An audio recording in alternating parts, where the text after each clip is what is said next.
Greetings, viewers. I have a pen for you this week that's a very, very pretty pen. This is a Monteverde Rodeo Drive with what's called the Polaris finish.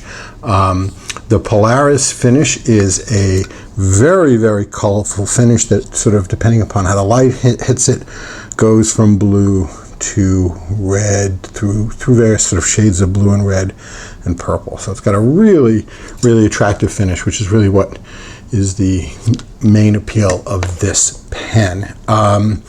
One thing I'll say about the finish right off, it is an absolute fingerprint magnet. It's a metal pen with this sort of enamel, I guess, finish on it, and it really, really is a fingerprint magnet. So just keep that in mind if this is something that you're interested in. In terms of the pen itself, it's got a cap band that says Monteverde USA on one side and Rodeo Drive in a different font on the other. Frankly, I could have done without where it says Rodeo Drive there. I'm not crazy about the way that looks. The top of the cap finial has the Monteverde logo, which I think looks a little bit classy. I kind of like the way that looks. And it's got a really nice, somewhat retro style clip. It's got two little rivets holding the clip on at the end, and it's got this sort of very acute bend in it, and it is with a ball at the end, and it is a nice, tight but functional clip. The end of the barrel has sort of a plain black segment, which again, kind of like a fake piston turning knob, but it isn't one. This is a cartridge converter filled pen.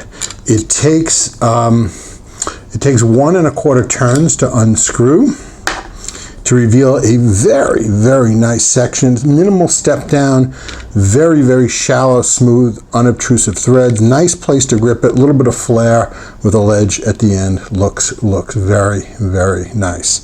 In terms of the nib, what we're dealing with here is a steel nib with a black finish on it.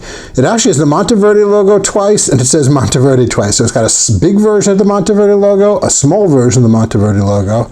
It says Monteverde USA on the bottom, and then on the edge of the nib, it also says Monteverde again.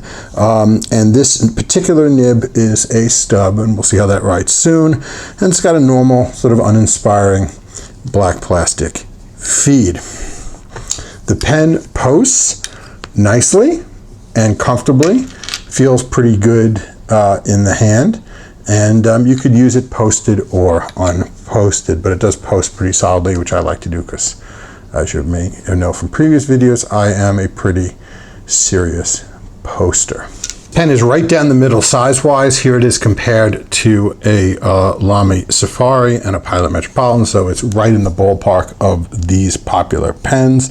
Not a terribly light pen though, because it's pretty much a completely metal pen. Weighs 40 grams, so there is a decent amount of heft going on with this pen. And as I said earlier, it is a cartridge converter pen, and it does come complete with the converter. But, as we always say, pens were meant to write. And although this is a very, very attractive pen and quite nice to look at the end of the day, how it writes is quite important. And we're going to find out how it does with that right now. Okay, folks, what we're writing with here today is a Monteverde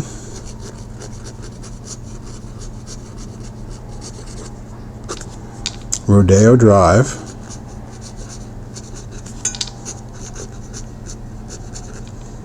and this is the Polaris model, and this has a steel stub nib. So this writes well. You get the expected line variation with the stub, as you can see right there. That does everything it's supposed to be doing.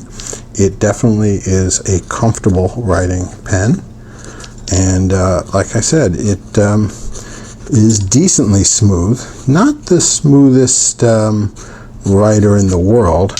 In fact, you know, as stubs go, they probably usually run a little bit smoother than this, but I'm not going to complain. I certainly wouldn't do any work on it to smooth it out or anything like that. It's definitely a smooth enough pen, not the smoothest. stub I've ever written with. But the stub writes well, it flows well. I like the way it writes, and it's definitely a nice writing pen. You could, of course, replace this nib with a lot of other options, so that shouldn't be a big deal if your original, and this pen is available, of course, in a few other nib choices as well. So obviously it's not only available in this stub, but I like it, and this stub is, I think, is a good choice. And overall, a pretty nice pen, very attractive finish. I think, like I said, the main attraction of this pen is basically the finish. These sort of ridges on the cap look quite nice as well. They catch the light and catch the finish quite nicely. All in all, a pretty nice pen. But like I said, the only real downside I would say in this pen is the fact that the finish is just an incredible fingerprint magnet. But beyond that, if you get over that, it's certainly a really nice pen with a beautiful sort of attention-getting finish. So that, I think, will about wrap it up for the pen. Let's talk about this ink a little bit, shall we? Okay, this is Diamine Majestic Blue.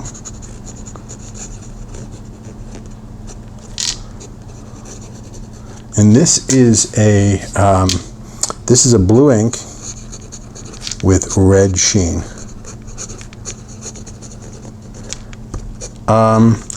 Not a crazy amount of red sheen, and in fact on this Rodeo paper you don't see the red sheen very much. So let's do a little bit on some Tomoe River paper, and we'll get a better sense of it.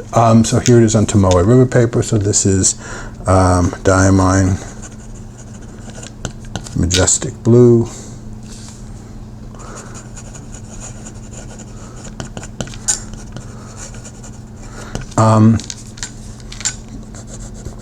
In terms of the amount of red sheen that you would expect to see on an ink like this, it's somewhere not nearly as much, obviously, as something like Organic Studio Nitrogen Blue. That's sort of the king of sheening inks. It's probably not, it's not really as much either as even Diamine's own Skull and Roses ink. I have a video they did a few months ago where I talk about that ink. So it's less sheen than either of those, but it has a moderate amount of sheen, and it really is one of these questions of, you know, how much, if you want a sheeny ink, how much do you want it to sheen? So if you want this amount of sheen, this is a great ink. If you want more sheen, I would say get yourself some Diamine Skull and Roses. If you want still more sheen than that, like an extreme amount of sheen, get yourself some Organic Studio Nitrogen. I think that's really what it comes down to. It is packaged in the typical Diamine bottles. This is the 30 millimeter version, but it's also available in the larger 80 milliliter size bottles. But again, nice ink. How much you like this ink or don't like this ink is really going to be dependent on how much sheen you really want. That's really what I think the question really comes down to. And by the way, I just think it matches this pen. If you think about this pen, the finish, this is basically a blue pen with red sheen on it. So that's, I think the pairing here works out just great. Whether you use this ink or even some Organic Studio Nitrogen or Skull and Roses, I think they all would pair perfectly with a pen like this, with this particular finish. Be that as it may, I think we're done for this video.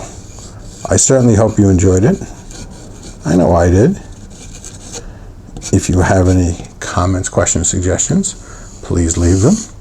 Keep those thumbs up coming. And please, please, please subscribe. And until next time, I wish you a fond farewell. Bye-bye.